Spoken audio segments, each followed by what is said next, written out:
Hi welcome to my YouTube channel. ಇವತ್ತಿನ ವಿಡಿಯೋದಲ್ಲಿ 10th exam result ಯಾವಾಗ ಮತ್ತು ರಿಸಲ್ಟ್ನ ಯಾವ ರೀತಿ ಫೋನಲ್ಲೇ ಚೆಕ್ ಮಾಡೋದು ಅನ್ನೋದನ್ನು ಈ ವಿಡಿಯೋದಲ್ಲಿ ನಾವು ನೋಡ್ತಾ ಹೋಗೋಣ. ಫಸ್ಟ್ ಗೂಗಲ್ ಓಪನ್ ಮಾಡಿ SSLC ರಿಸಲ್ಟ್ ಡೇಟ್ ಅಂತ ಟೈಪ್ ಮಾಡಿ. ರಿಸಲ್ಟ್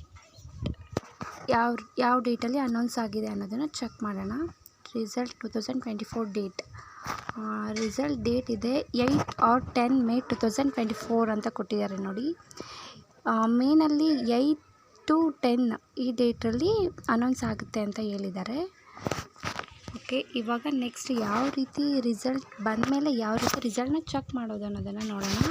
ಹೋಗಿ ಅದಕ್ಕೆ KERResult.nic.in ಅಂತ ಟೈಪ್ ಮಾಡಿ. ಆವಾಗ ಟೈಪ್ ಮಾಡಿದ್ಮೇಲೆ ಈ ರೀತಿ ನಿಮಗೆ ಓಪನ್ ಆಗುತ್ತೆ.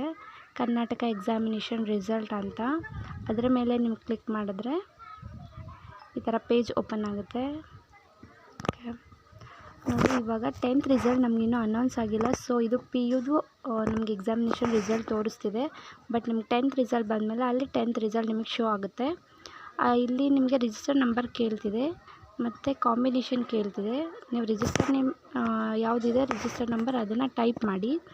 ಕಾಂಬಿನೇಷನ್ ನಿಮಗೆ ಕೇಳಲ್ಲ 10th ಡೈರೆಕ್ಟ್ ನಿಮಗೆ ಡೇಟ್ ಆಫ್ ಬರ್ತ್ ಕೇಳುತ್ತೆ ಮತ್ತು ರಿಜಿಸ್ಟ್ರೇಷನ್ ನಂಬರ್ ಕೇಳುತ್ತೆ ಅಷ್ಟೇ. ಅದು ಎರಡು ಹಾಕಿದ್ರೆ ನಿಮಗೆ ಸಬ್ಮಿಟ್ ಕೊಟ್ಟರೆ ನಿಮಗೆ ರಿಸಲ್ಟ್ ಶೋ ಆಗುತ್ತೆ.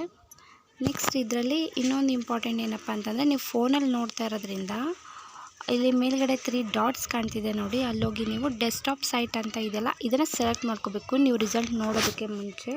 ಇಲ್ಲ ಅಂತಂದರೆ ನಿಮಗೆ ಫೋನಲ್ಲಿ ಅದು ಶೋ ಆಗೋದಿಲ್ಲ. ರಿಸಲ್ಟ್ ಡೆಸ್ಕ್ಟಾಪಲ್ಲಿ ಯಾವ ಥರ ನೋಡ್ತಿದ್ದೀರೋ ಫೋನಲ್ಲಿ ಆ ಥರ ನೋಡಬೇಕಾದ್ರೆ ನೀವು ಡೆಸ್ಕ್ಟಾಪ್ ಸೈಟ್ನ ಸೆಲೆಕ್ಟ್ ಮಾಡಿಕೊಂಡು ಚೆಕ್ ಮಾಡಬೇಕಾಗುತ್ತೆ. ಇಷ್ಟೇ ಸಿಂಪಲ್ಲಾಗಿ 2 ಮಿನಿಟ್ಸಲ್ಲೇ ನೀವು ಫೋನಲ್ಲಿ ಆರಾಮಾಗಿ ಚೆಕ್ ಮಾಡ್ಕೋಬೋದು. Okay, all the best all of you. Thank you.